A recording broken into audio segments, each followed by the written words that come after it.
Nuestro diario vivir está poblado por múltiples acciones.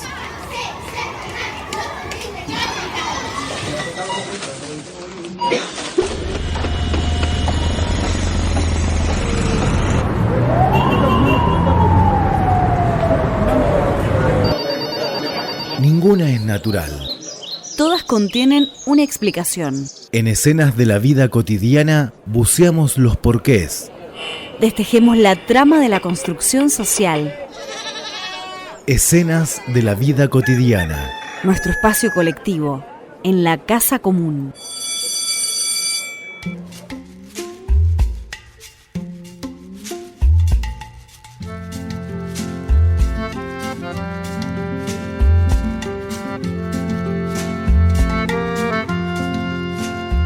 El programa 24 de Escenas de la Vida Cotidiana ya está en marcha, Cristian. ¿Qué tal? Buenas tardes para vos, buenas tardes para toda la audiencia que tenemos específicamente en plano físico en Villa Mercedes y en San Francisco del Monte de Oro. Pero estamos viendo que tenemos una buena difusión a través de YouTube, el canal de YouTube de Escenas de la Vida Cotidiana, por distintos lugares de Argentina y del mundo. Buenas tardes, Sergio. Aquí estamos desde nuestra caja de resonancia, la 93.7 Radio Umbime, y con eco en la 90.3 FM La Cigarra para toda la gente de San Francisco del Monte de Oro, en un momento climático que nos da un descanso con una temperatura cálida, pero ya nos está anunciando frío nuevamente. Sí, estos días ya nos tenemos que abrigar de nuevo y en Villa Mercedes hemos empezado a padecer los grados bajo cero como nos tiene acostumbrados. Pero lo que no está con grados bajo cero es la actualidad política del país. No, de hecho está cada vez más candente. Sí, la actualidad política, donde, digamos, se va desnudando toda esta estructura de postverdad llena de desinformaciones y de mentiras. Resulta que los que están siendo cuestionados ahora pretenden ser víctimas, alegando que son espiados. Pero amén de eso, no escatiman ningún esfuerzo ni recursos para atacar, por ejemplo, a la prensa. Es notable en las contradicciones en las que, o los aspectos contradictorios del gobierno, porque están diciendo de que, para colmo, ¿quién se lo crea eso de que estén los venezolanos, los rusos, los comandos espiándolos, cuando ellos son los que le quitaron la comida de la boca a los trabajadores, le quitaron los medicamentos a nuestros viejos dicho con dulzura, ¿no? Y a los discapacitados le han sacado todo tipo de ayuda. Han aparecido lo de las coimas y demás, y resulta que lo único que han reforzado son justamente los presupuestos para la CIDE, el Servicio de Inteligencia del Estado. Si los servicios de inteligencia no logran parar en Casa Rosada o en Cámara de Diputados las escuchas que tienen respecto de sus propias reuniones, es porque el enemigo lo tenés adentro. Acá no hay mucho para andar escarbando. Lo que pasa es que ellos necesitan demonizar a todo lo que tenga olor a pueblo, a todo lo que tenga olor a popular, a todo lo que sea vulnerable para ellos. Y bueno, creo que hay un pequeño despertar por parte del pueblo respecto de las grandes mentiras que hemos vivido en este año y medio, Cristian. Sí, la gente está demostrando su cansancio, la gente está cuestionando este statu quo, la gente está demostrando que se sintió estafada, más que nada aquellos que han votado esta propuesta con convencimiento, y efectivamente algo huele mal en Dinamarca y no logran taparlo, no puede taparse el sol con un dedo. Coincido en lo que vos estás manifestando. Esto, en definitiva, no deja de ser una lucha entre lobos hambrientos, ¿verdad? Porque el enemigo efectivamente está adentro y no como ellos pretenden señalar, estigmatizando a a una línea, a un partido, a una forma de pensamiento, con los motes que siempre utilizan, con esta cuestión de los zurdos, los cucas y demás. No, es una pelea entre buitres, entre ellos mismos. Sí, yo quiero hacer énfasis en la cuestión de lo que vos mencionaste al principio, que es la censura de la prensa.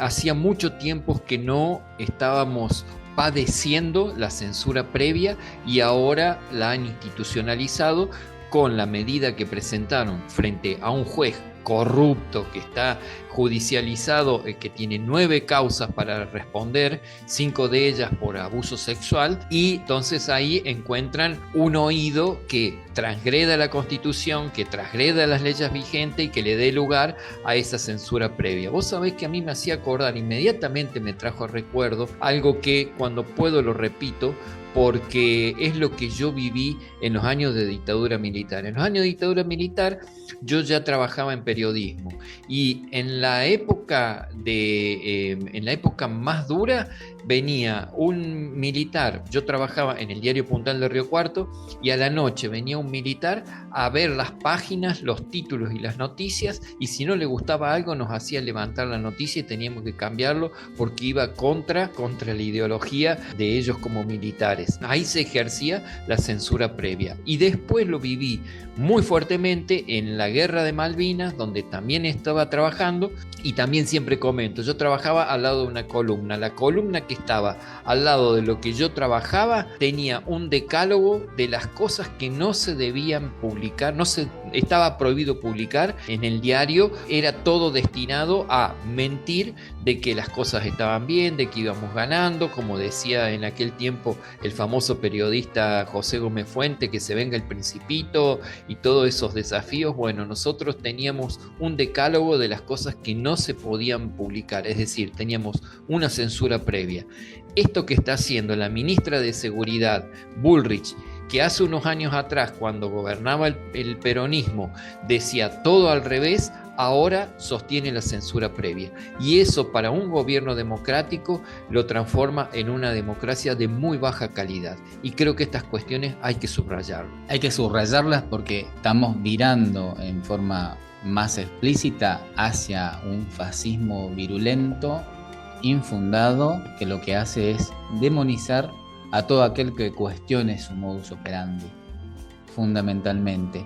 Y coincido mientras vos hablabas, justamente yo estaba pensando en el vamos ganando, y más adelante, durante el menemmato, también es como que desempolvan discursos, digamos, porque sí, también en la época de Menem estaba todo bárbaro, estaba todo bien, íbamos bien, habíamos ingresado al primer mundo, y el presidente Carlos Saúl Menem de aquella época también le decía a los trabajadores que tenían que aguantar, y a los industriales locales le decía que tenían que hacer un esfuerzo mayor y superior todavía, mientras ellos, igual que en esta época, tenían sus negociados y el dinero que debería haber estado destinado, al igual que en esta época, para la obra pública, para el beneficio del pueblo, en definitiva, en educación y demás, en salud, en discapacidad, se iba a cuentas del exterior y se iba por Ezeiza. Tal cual, se vuelven a repetir viejos vicios y hasta con los mismos apellidos, Cristian.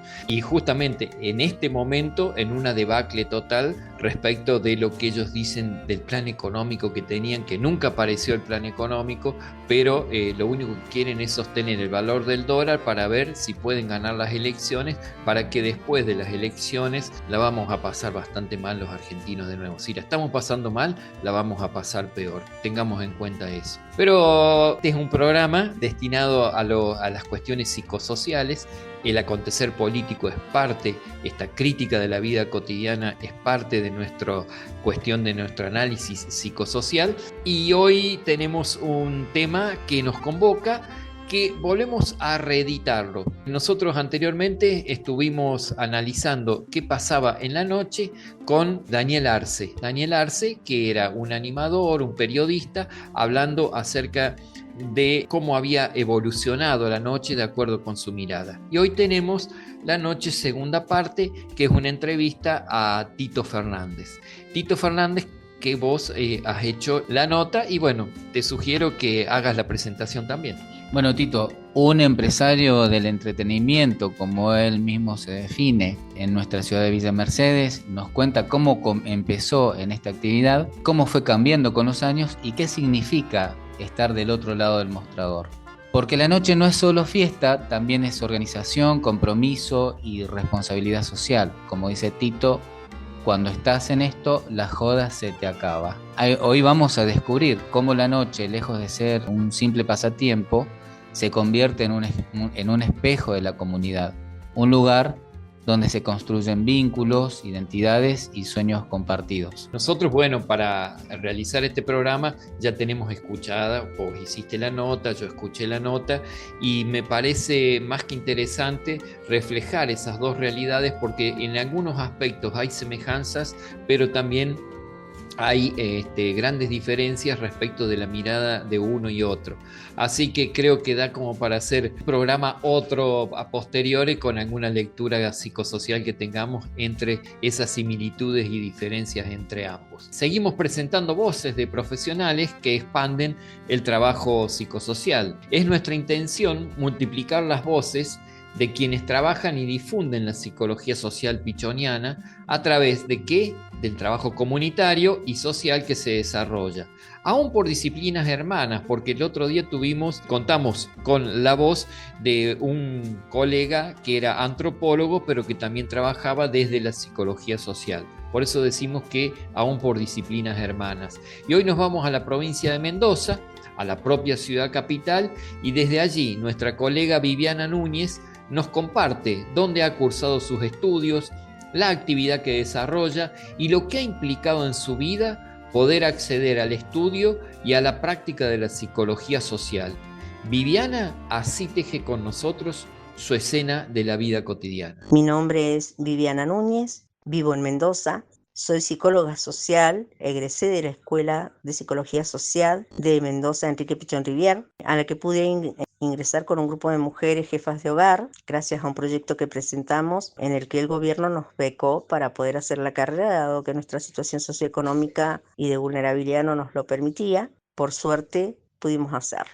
Nos recibimos 24 mujeres que trabajamos en distintos campos de lo social. Yo me aboqué a la educación, área en la que tenemos varias incumbencias y en la que nos resultó muy útil el apoyo de la Asociación de Psicólogos Sociales ADETEPS, quien es responsable de que tengamos una matrícula que es muy importante para el ejercicio. He trabajado en todos los espacios que he podido hasta acá en mi trayectoria, en servicios de orientación como asesora pedagógica, orientadora psicopedagógica, coordinadora y orientadora social. También desde el principio estoy dando clases en las distintas modalidades, adultos, media, primaria y también ahora en contexto de encierro. Me queda muy poco para jubilarme, pero pienso que después seguiré haciendo algún tipo de actividad que tenga que ver con la psicología social, porque la amo. Me parece una carrera fantástica y el conjunto de herramientas que pude adquirir ahí generaron muchísimos cambios favorables, no solo para mí, sino también para mis compañeras, y estoy sumamente agradecida por esto. La psicología social para mí ha sido sumamente importante y sobre todo para sostenernos y permitirnos entender en este momento todo lo que está sucediendo en nuestro contexto y pensar en la posibilidad siempre y entender que existe la posibilidad de una transformación desde lo colectivo.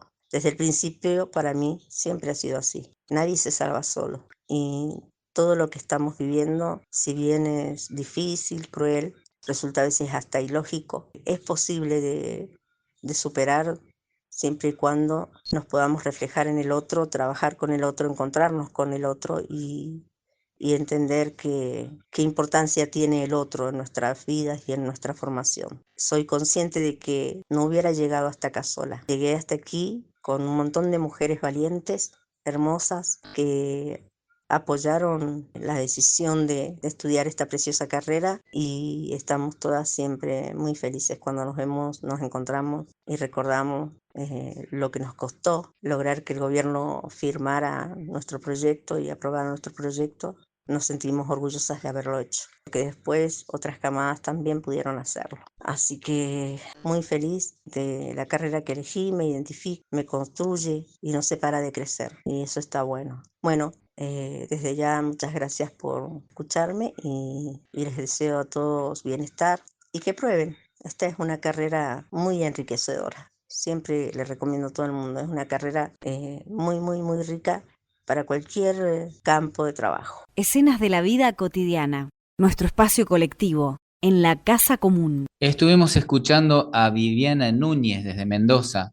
Mientras vayamos recibiendo audios, los iremos difundiendo en nuestros programas. Agradecemos la receptividad que estamos teniendo por parte de nuestras y nuestros colegas en esta columna destinada a ampliar las voces psicosociales. Muy contentos porque estamos viendo cómo se va ampliando la audiencia en nuestras redes, Sergio. Tenemos una productora especial, una productora periodística especial, te comento, que es Vanessa Neila, que estuvo en nuestro programa número 15, y ella me ha conseguido varios contactos y nos ha puesto en comunicación, y desde esos lugares nos están enviando varios audios que ya los tenemos guardados. Así que agradecemos públicamente a Vane que se haya preocupado por esto. Además, se nota que tiene cancha para hacer de productora periodística. Y ahora vamos al primer tema musical. Vamos por un duet que armaron Guillermina Bécar y León Gieco. Ellos, junto a Hugo de la Mea, en guitarra acústica, una guitarra acústica de 12 cuerdas y bajo, nos acompañan con el tema Todos los días un poco.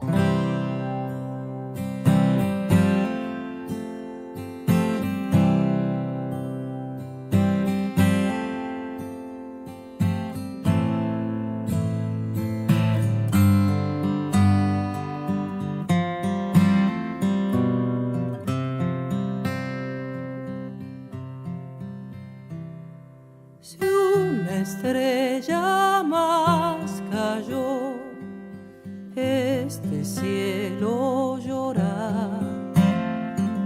Si nadie reclama luna y luz, este mar ya se secó. Si un beso es uno más, esta boca espera. Si una campana no suena, el silencio se durmió. Llaman y llaman las flores al sol. Juegan y juegan todos los días al amor. Si no me llamas como hace la flor, te iré olvidando todos los días un poco.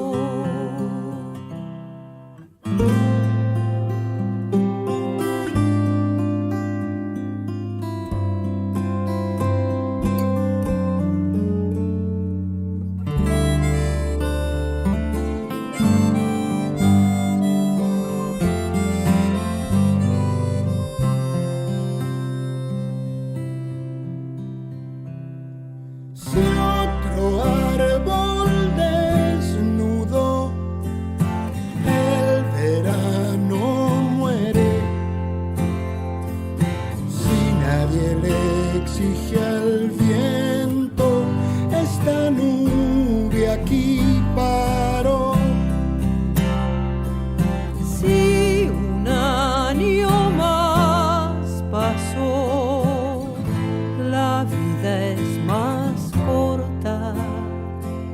Si no sacudes al tiempo, ni un intento queda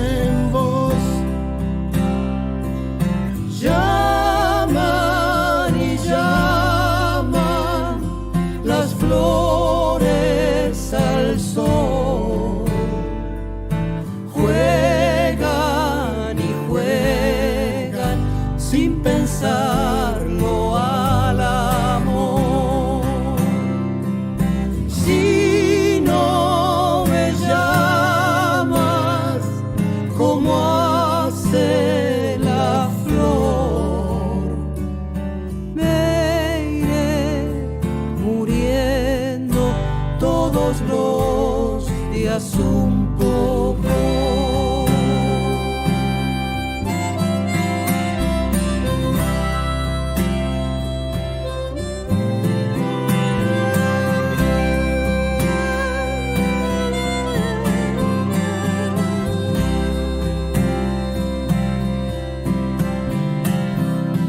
Llaman y llaman las flores al sol.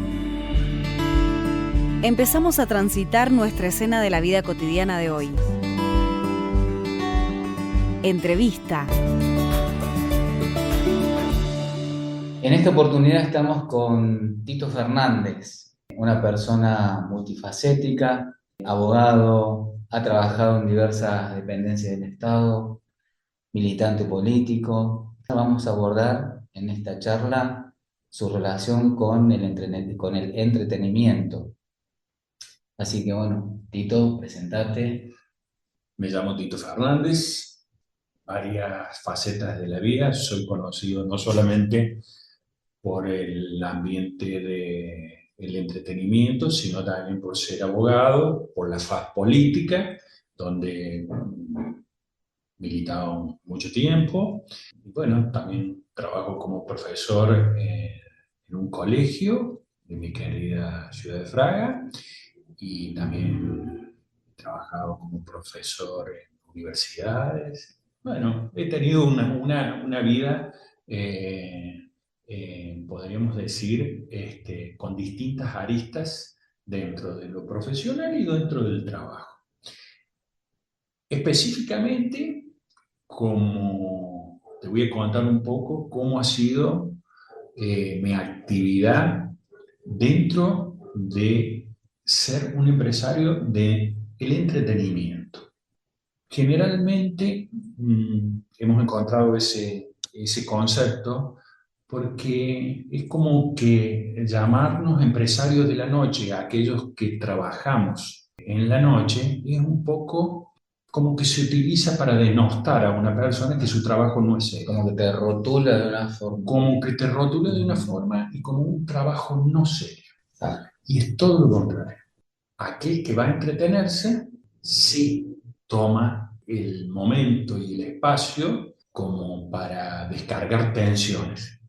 En cambio, aquellos que trabajamos y estamos del otro lado del mostrador, la pasamos con todas las vicisitudes que cualquier actividad comercial tiene. Claro, Trabajamos, hay éxitos, hay fracasos, hay situaciones que por ahí nos desorientan e inclusive hasta te diría que muchas veces no es gratificante. Tiene muchos momentos de emoción y también tiene un fin lucrativo, porque evidentemente luego de todos estos aspectos comienza a tener una finalidad que es del fin de lucro, obviamente. Pero bueno, hecha la aclaración, te quiero decir que yo comencé en la parte de entretenimiento, haciendo fiestas particulares en distintos hoteles. ¿En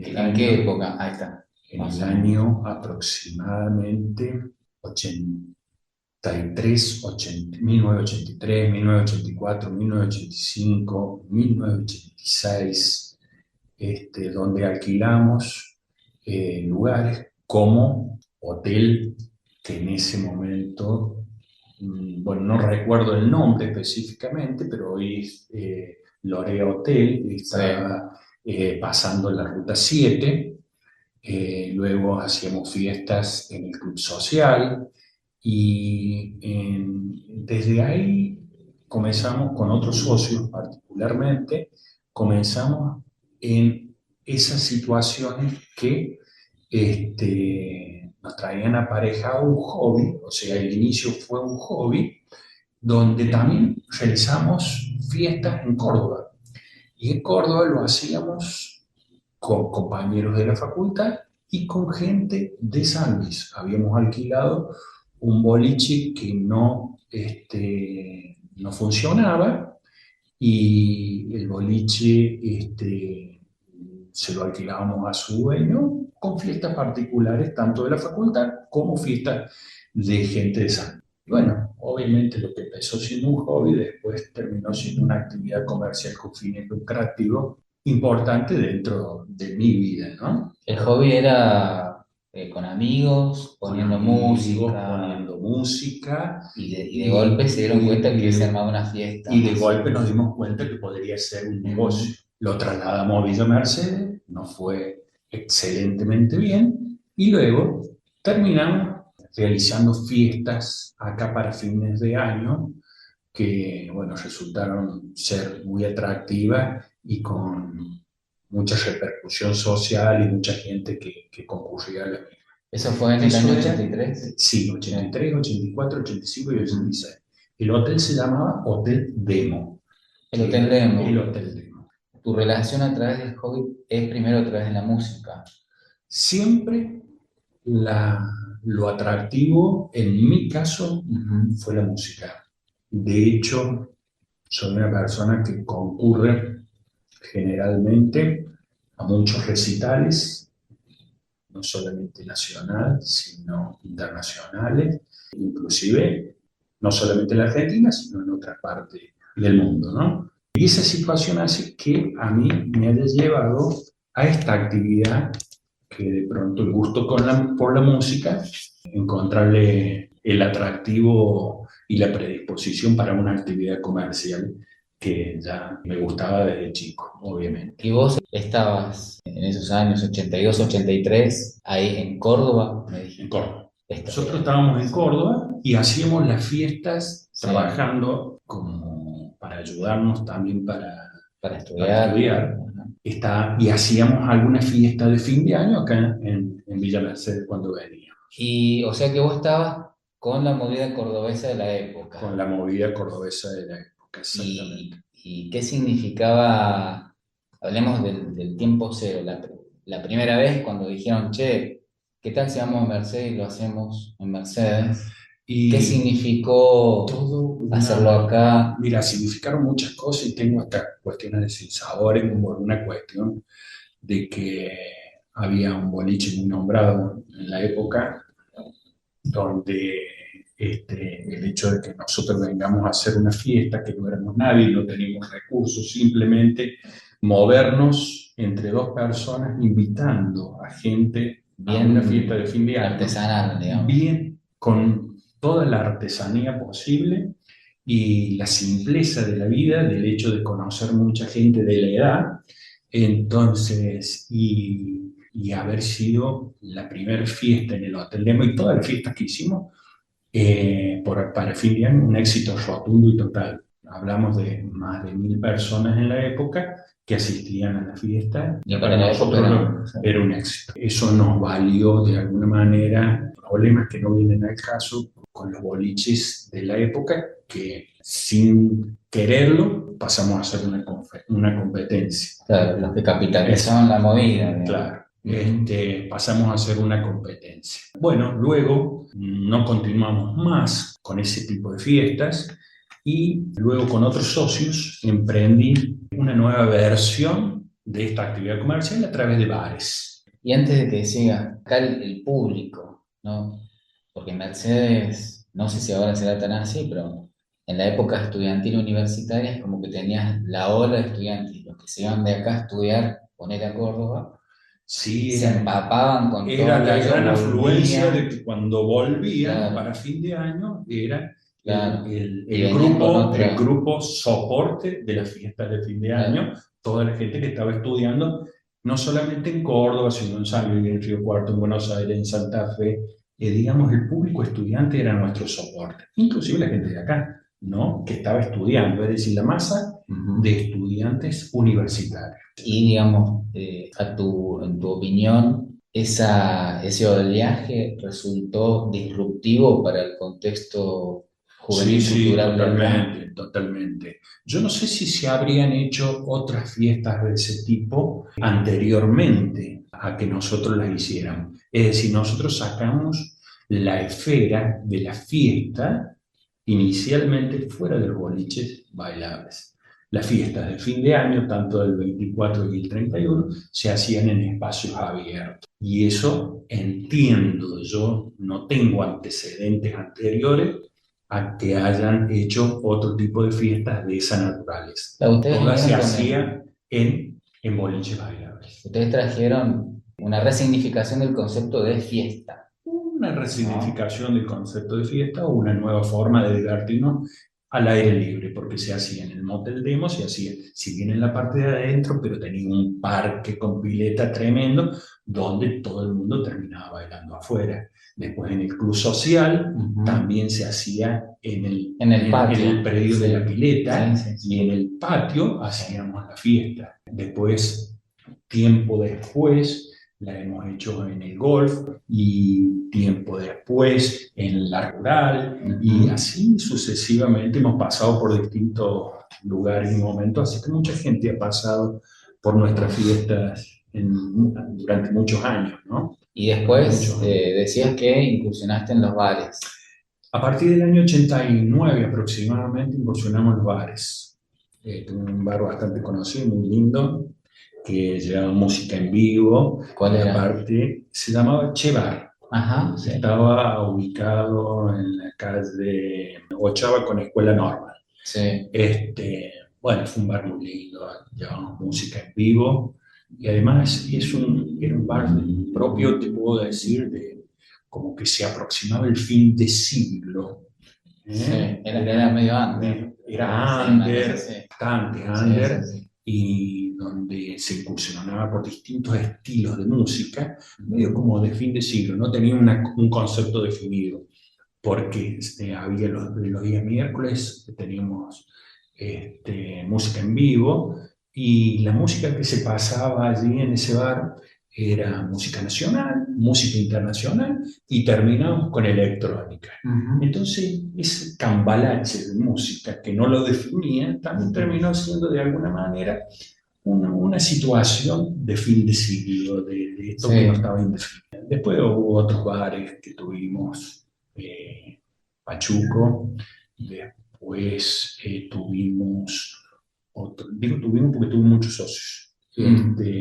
Otro resto bar, incursioné también en la parte de restaurante, en San Luis, un bar que se llamó Capo, que está ubicado en la avenida Ilia, y bueno, y después los boliches bailables, que son Mandingo, hoy Social, y Quinto. Eso ya hablamos de los 2000 para acá. De los 2000 para adelante. ¿Sí? La tendencia y las preferencias de la gente va cambiando. Y va cambiando de generación en generación. Sí, de generación en generación. Y inclusive se van separando las generaciones. Sí. Porque antes íbamos en Villa Mercedes, cuando era un pueblo más chico, íbamos todos a un mismo lugar, convivíamos todos. Hoy nos separamos mucho por edades, por etapas de la vida, y hoy hay fiestas particulares. ¿Sí? Sí, sí. Sí. Como en casa, digamos. Como en casas. Sí. Y en eso que vos estás arribando ahora, por ejemplo, ¿cómo ves, como testigo, ¿no? ¿Cómo se van tejiendo la rama relacional a nivel juvenil? Por ejemplo, hoy. Bueno, es muy disímil y ahora ya, antes era masivo la concurrencia a los boliches bailables. Pues creo que no. Hoy nosotros íbamos a los boliches para divertirnos, pero también era una chance de buscar pareja, de buscar... Es que en nuestra particularmente época, hoy sigue siendo igual, donde tenemos la oportunidad de encontrarnos con personas que normalmente no las conoces, o no las conoces, o es el punto lógico donde podés llegar a conocer personas. ¿Sí? O sea, hay una interrelación permanente dentro del boliche. Y es un lugar donde se conoce gente y donde, digamos, se permite interactuar de una manera más allegada. El hecho de poder salir a bailar con alguien. ¿Vos decís que esa lógica todavía se mantiene en esta generación? Todavía se mantiene. Ajá. todo es semántico. Con sus matices. Con sus propios, matices, porque, por ejemplo, yo te diría que la música, de alguna manera, nos separa hoy, ¿sí? Ujú. En la época, cuando yo me inicié, la música nos aglutinaba a todos de la misma manera, Sí, ¿sí? Porque era una sola. sí. Hoy, la música, hasta te podría decir que nos divide. Ujú. La música del cuarteto Tiene su público. tiene su público y va a un lado. La música de lo que hoy se llama ritmo urbano, cachengue o como quieras llamarle, tiene otro tipo de grupo de gente. La música electrónica tiene, además de sus particularidades, tiene un público totalmente definido, igual que el cuartetero, por así decirlo. Entonces, de alguna manera, se va dividiendo el público y las distintas generaciones lo van aceptando de esa manera. No significa que vaya al cuarteto no pueda ir Claro. al que escucha rock, no. Ujú. Pero hay lugares perfectamente definidos, con músicas definidas. Entonces eso hace que, de alguna manera, hoy la actividad comercial se apunte a un lugar, a otro, en distintos momentos, ¿no? Entonces por eso hay que ir aprendiendo en la actividad comercial las tendencias, las modas y lo que la gente quiere. Por ejemplo, Pero antes que nada, sí, antes que vos me preguntes, te Sí. quiero decir algo que es muy importante en todo esto. La responsabilidad social que conlleva trabajar en el entretenimiento de la sociedad. Porque manejas, o la asistencia del público es de pibes, de menores, no menores de edad, porque la ordenanza te permite a partir de los 17 años. Pero inclusive también te permite hacer otro tipo de fiesta para chicos mucho más chicos, ¿sí? En la tarde, que se llaman matiné. Todo eso nosotros no lo hacemos o lo hacemos muy esporádicamente, pero inclusive hasta con gente grande, Ujú. porque nosotros hacemos fiestas específicamente como la retro, que está destinada a gente mayor, donde se pasa música retro de la época de los 70, de los 80 y de los 90. Aún con ese tipo de gente, siempre la responsabilidad es igual, porque a tu cargo en la noche y en ese lugar, vos sos el responsable de la seguridad.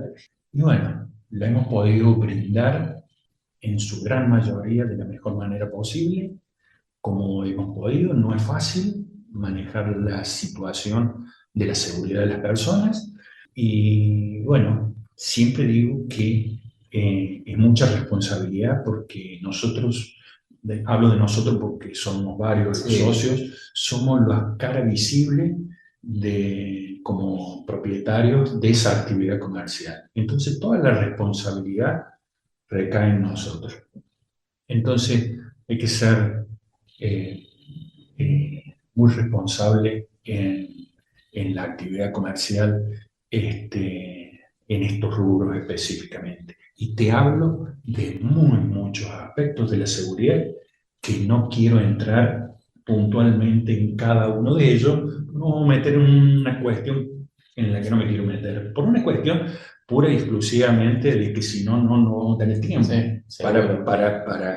para detallar específicamente todo lo que sucede en la noche en este tipo de rubros, ¿no? Pero está bueno lo que aclarás, porque... Discúlpame, Sí. ¿no puedo tomar un mate? Sí, por favor. Sí, disculpa. Sí.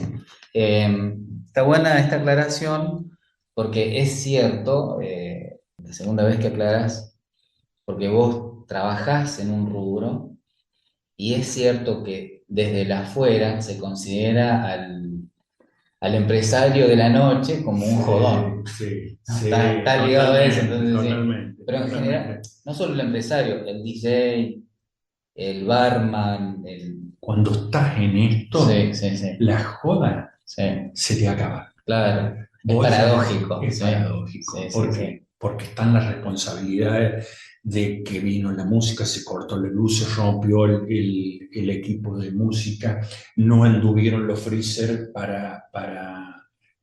o un freezer no anduvo, tenés la bebida caliente. En la noche pasan millones de cosas donde uno tiene que estar detrás de esto, para que de alguna manera salga bien. Bien, y a propósito de la noche tiene como esa doble faz, ¿no? Un poco que también habilita a que la gente se desinhiba. ¿Vos qué análisis haces sobre respecto a la persona estándar, Sí, digamos, sí, te que entiendo, te entiendo. ponele, vos sos colega mío y me ves a mí en función profesoral Te y entiendo. de joda uno Sí, cambia, la ¿no? desinhibición Sí. creo que choca acá en Mercedes con un elemento sustancial que nos desinhibimos, pero acá nos conocemos todos. Sí. Claro. Entonces, vos no podés desconocerte en un mundo o en un lugar donde vas a encontrar millones de personas que te conocen. Sí, sí.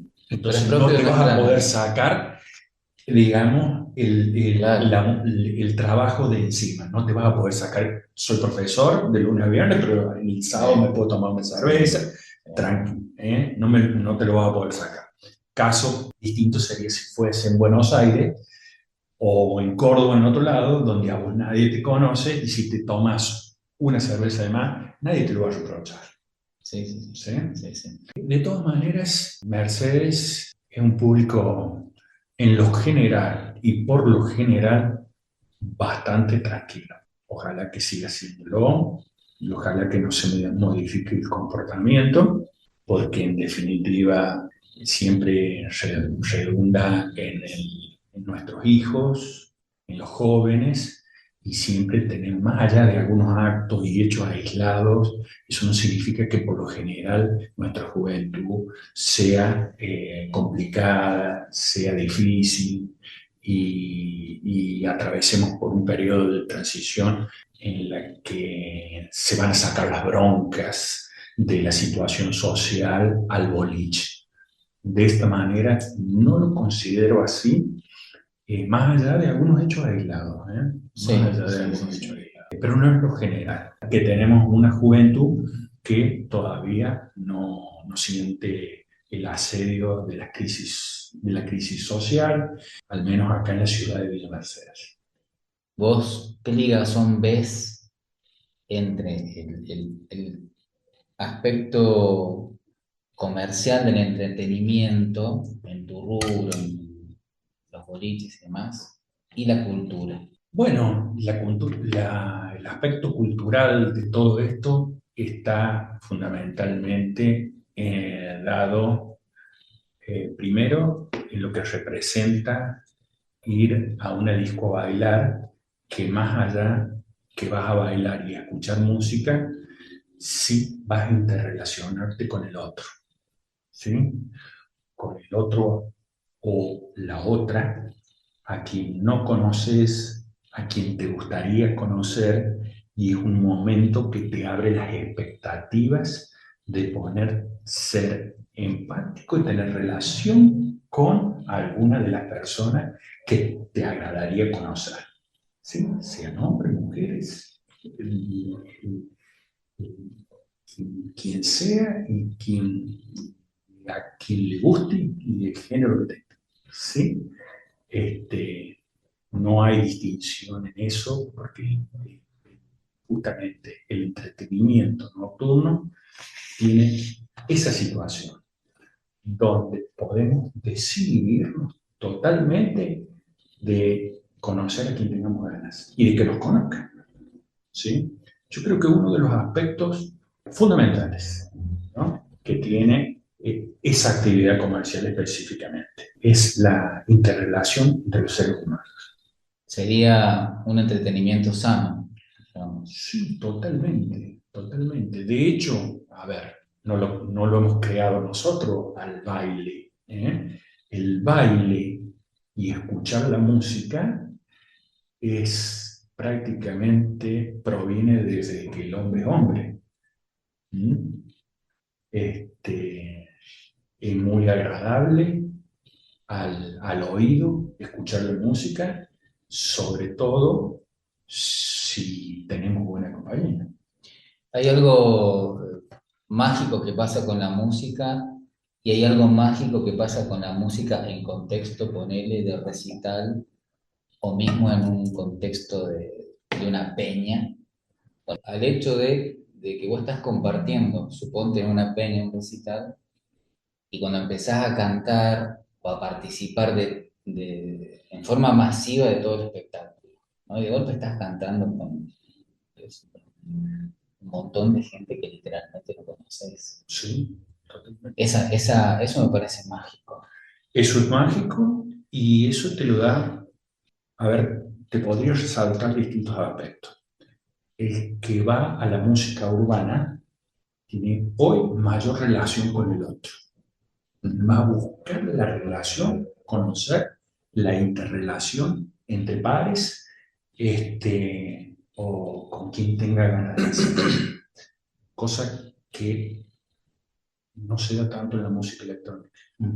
El público de la electrónica va mucho a escuchar la música porque es, a sus oídos encuentra un mensaje o un ritmo que le gusta o lo lleva también en el cuerpo, pero hay muy poca interrelación.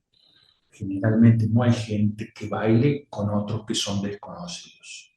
Generalmente se baila entre grupos de amigos, con las personas que se van, y hay muy poca interrelación. ¿Sí? Un aspecto bastante llamativo, pero propio de propio del ¿no? género. Ajá. Propio del género. Y vos que estamos en un contexto de crisis, en un contexto de crisis que no solamente es local, sino que es internacional, ¿qué valor consideras que tienen las manifestaciones culturales, esto de compartir en un momento con el otro? Bueno, me parece siempre, me parece que todo tipo de manifestaciones culturales donde la gente pueda abstraerse un poquito de toda la situación crítica que pueda estar viviendo, es lo mejor que le puede pasar al ser humano, ¿sí? Por una cuestión de que salimos de la angustia, salimos de lo crítico, ya sea económico, social, por cualquier problemita que podamos tener a nivel hogar, digamos, la falta de trabajo del padre, el padre que no llega a fin de mes, el papá o la mamá que es jubilada y que también lo critica, y la situación esa que puede generar una angustia normalmente en un hogar, como que queda detrás cuando uno comparte con amigos, con conocidos, aunque sea un momento determinado, lo, lo olvidamos, lo podemos dejar de lado. También es cierto que en otros ambientes esa situación se utiliza para violentar, para agredir, como en una cancha de fútbol, donde uno lleva todo lo que probablemente nos pasa y terminamos siendo lo que somos en las canchas argentinas, ¿no? Pero bueno, no es lo que pasa normalmente en la actividad nocturna, en los boliches y no en la generalidad. Ocurre en Gresca por algún motivo, pero no por esa situación social específica. ¿Sí? No. Y ya como para ir cerrando te pregunto, ¿sos papá de una bebé? Soy padre de una bebé de 3 años, que me tiene totalmente enamorado. Soy padre también de una mayor de 23 años que está estudiando en Córdoba. Dos personas que amo totalmente, así que... Y, por ejemplo, porque la mayor de 23 está transitando ahora este contexto, su juventud le está pasando ahora. Sí. Pero en la bebé, ¿cómo te gustaría que fuese ese entorno donde ella se pueda expresar en forma juvenil? ¿Y Bueno, qué le podrías transmitir vos como experiencia? Yo como experiencia le podría transmitir que pueda vivir en todos los aspectos de su vida libremente, ¿sí? Sin estereotipos que la marquen y que ella pueda disfrutar todos los aspectos de su vida, de sus decisiones y de su libertad, ¿sí? Hablo de todo tipo, religiosa, política, religiosa si la llega a tener, porque ese es otro de los aspectos que puede elegir o no, Sí.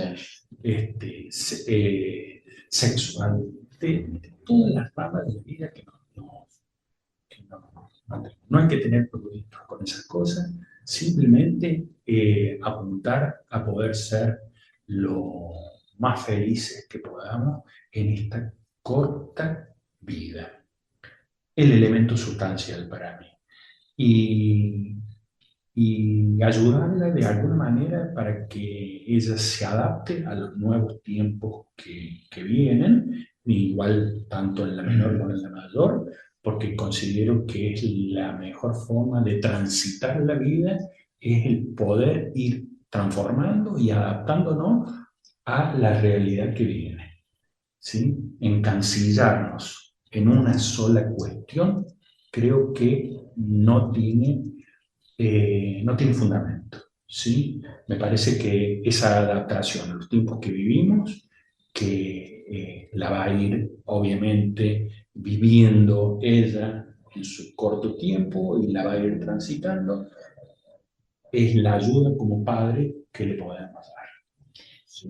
¿Y qué opinas? ¿Ese camino es individual o es en colectivo? No es colectivo. El soporte de la familia y los padres, al menos yo lo valoro en forma demasiado, para mí es muy importante el soporte de familia.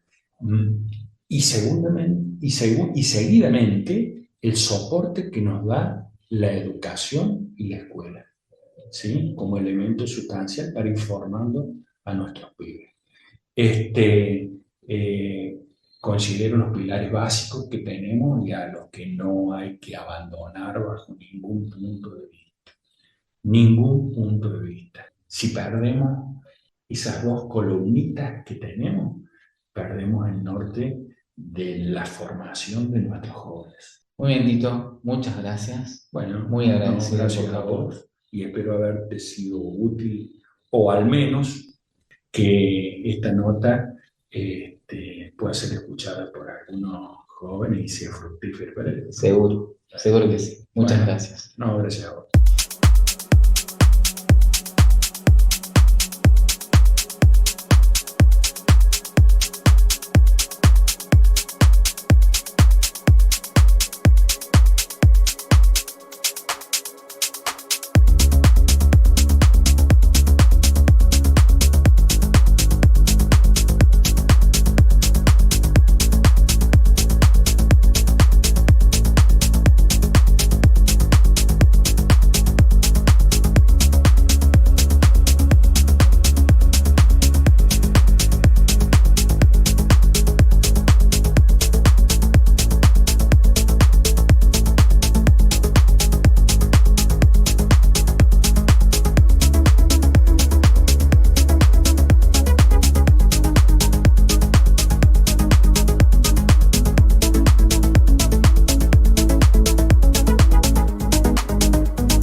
¿Quiénes hacemos escenas de la vida cotidiana? Producción y conducción, Cristian Jiménez y Sergio Garis. Mesa de redacción, María Inés Alman Bornes, Cristian Jiménez, Alejandro Flores y Sergio Garis. Estética de audio, Walter Miranda y Vilma Ruiz. Controles técnicos, Sebastián Agüero.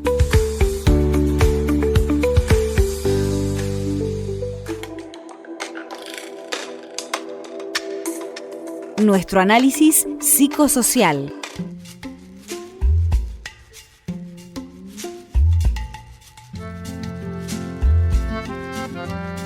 El tema que estuvimos escuchando recién se llama Singa.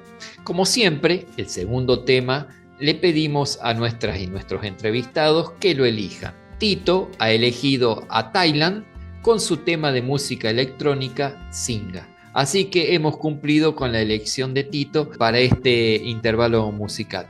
Una entrevista muy, muy rica que fue como desde la historia a la actualidad, de menor a mayor, fue capturando la atención de manera muy fuerte en toda la parte última. Inclusive hasta me enterneció cuando habla de lo que él considera que debe hacer por su hija, ¿no? Fue a lo profundo de su propia emocionalidad, cosa que durante la entrevista mostró una gran racionalidad en cada una de sus respuestas, pero ahí se metió de lleno en lo que es la emocionalidad.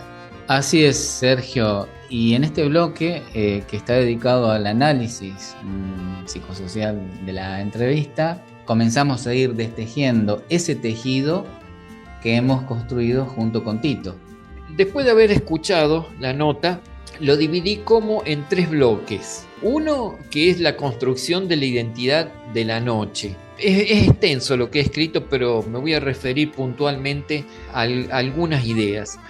Una, la identidad social y el estigma. Cuando Tito plantea que llamarnos empresarios de la noche es denostar, aparece la tensión, no la atención, la tensión entre la autodefinición profesional y la mirada social que muchas veces nos encontramos con que devalúa ese trabajo, Cristian.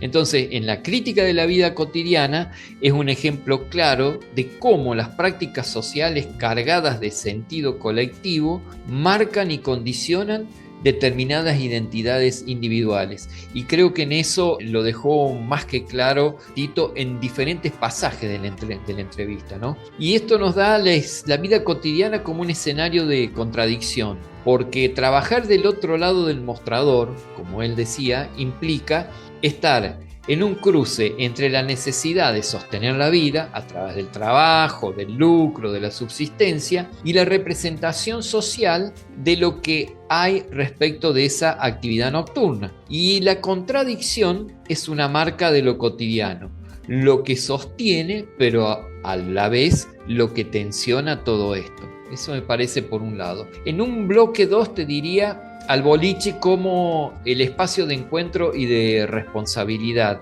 de acuerdo con los dichos de Tito. Habló de transformaciones culturales. La música antes como factor aglutinante y hoy como un elemento divisor. Eso lo deja bien marcado, ¿no? Y aparece una crítica de la vida cotidiana en una clave histórica. Los objetos culturales que antes unificaban, con la música como un significante común, ahora están fragmentando. Esto habla de la segmentación social que estamos viviendo y de la pérdida de referentes colectivos compartidos. Cuando habla de que uno te escucha la música electrónica, cuando otro te escucha la música de cuarteto, cuando otro te escucha otro tipo de música, creo que queda bien reflejada esa segmentación, que creo que también antes había, pero no se daba en la manera como de la negación de uno respecto del otro, ¿no? Aunque dice que por ahí algunos comparten determinados escenarios. Y el emergente acá es que el empresario de la noche no es solo un gestor económico, sino también que es un actor que participa en la producción de la subjetividad, y creo que lo remarcó muy bien Tito, en los vínculos sociales. Y después tenemos en un tercer bloque la comunidad con los límites y la transmisión generacional. Acá hay una paradoja de la desinhibición. Dice que en Villa Mercedes nos conocemos todos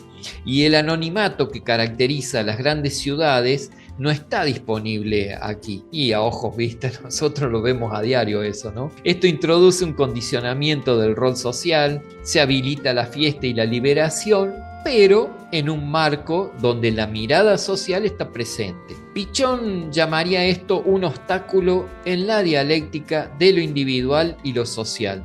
La necesidad de desplegar deseos choca ¿con qué? Con el control comunitario. Parece que ese es un aspecto fundamental que tenemos que ver desde la psicología social. Y después de un párrafo especial, porque a mí me enterneció cuando habla respecto de su hija, y aparece una ruptura con los estereotipos, ¿no? Tito se corre del mero empresario para hablar como padre, apostando a que su hija crezca sin marcas que vayan limitando su libertad. Y en una síntesis transversal, la narrativa de Tito nos muestra cómo la noche en Villa Mercedes funciona como un espacio donde se van cruzando las tensiones entre la identidad personal y la valoración social, las transformaciones históricas de la cultura, la música, los modos de encuentro a través del tiempo, las contradicciones entre el disfrute y la responsabilidad, y la dialéctica entre lo comunitario y lo individual. Con esto hacemos una amalgama de esos tres bloques, Cristian. Sí, a mí la entrevista con Tito me lleva a hacer como un seguimiento histórico de cómo fue cambiando el escenario local en nuestra ciudad de Villa Mercedes, ¿no? Fíjate que el punto de partida que él establece es alrededor del 82, 83, donde él, siendo estudiante en Córdoba, empieza a relacionarse con la movida cordobesa. Nosotros sabemos acá en la localidad que Córdoba tiene mucha influencia respecto a nuestra ciudad, pero también es cierto que tiene influencia respecto a nuestra ciudad porque tenemos mucha migración juvenil a Córdoba que va a estudiar ahí y vuelven empapados con otra culturalidad. Discúlpame, Sí. A la vez él dice en una parte que los estudiantes tomaron como punto de encuentro, en este caso, el Hotel Demo, en un momento de la historia que comenta, porque ahí se hacían las fiestas de fin de año y de Navidad. Sí, lo que se ve es que cambia de estas escenas que plantea Pichón en su análisis, cómo hay un cambio, cómo el escenario muta, porque no es que no hubiera eventos sociales o la juventud no se reuniera en Villa Mercedes. Me resuena lo que contaba por su lado Norma Funes, cuando Claro. ellos iban en banda a poner música a las fiestitas de estudiantes, sino que se transforma, se adopta más el concepto de fiesta y de fiesta al aire libre. Rompe ahí un esquema que ya estaba preestablecido de antemano, con una tradición que se venía dando, ¿verdad? Esta cuestión de remarcar, ahí yo había dicho antes que estaba espejado con el Banana Arce. En realidad serían complementarios, ¿no? Pero cada uno parado en puntos distintos de la misma cuestión. Esto de el entretenimiento como trabajo, ¿no? Y la responsabilidad que implica esa tarea.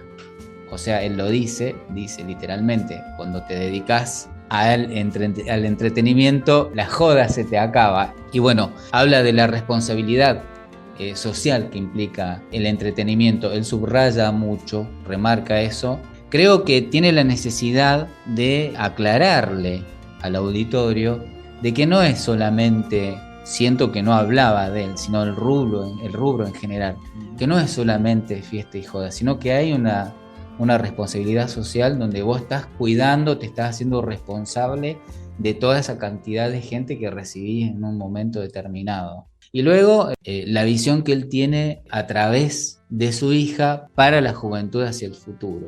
Esta necesidad de abrazar la libertad pero sanamente, no quedarse encasillado, que es un poquito el eco de su propia historia, porque él se fue a Córdoba, ahí se desestructuró, ahí se conecta con la música como expresión, viene acá a nuestra ciudad, empieza con esto que era un hobby de amigos y se termina transformando en un negocio, en un trabajo, y el mensaje que le deja a su beba más pequeña y a su hija, porque tiene una hija de 23 años actual.